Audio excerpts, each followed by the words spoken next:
Anchor your navigation menu to any section on your website by using Menu Anchor widget in Elementor. Menu Anchor not working. Edit your navigation menu.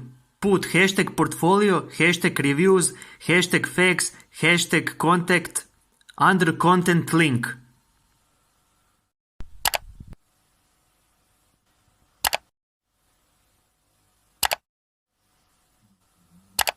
Update changes.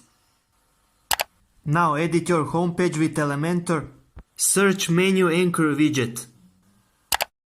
Drag and drop above each website section. Portfolio, reviews, frequently asked questions and contact.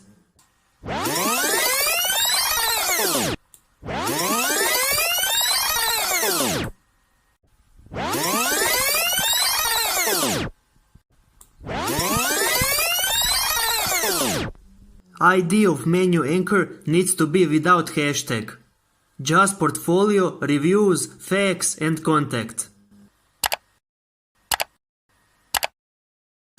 Update changes. Refresh your homepage.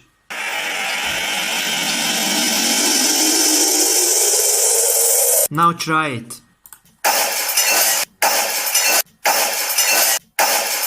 And bam, it works! If you missed my video on how to use Elementor Professional widgets completely for free, then click the link in the description. You're going to need them as a foundation.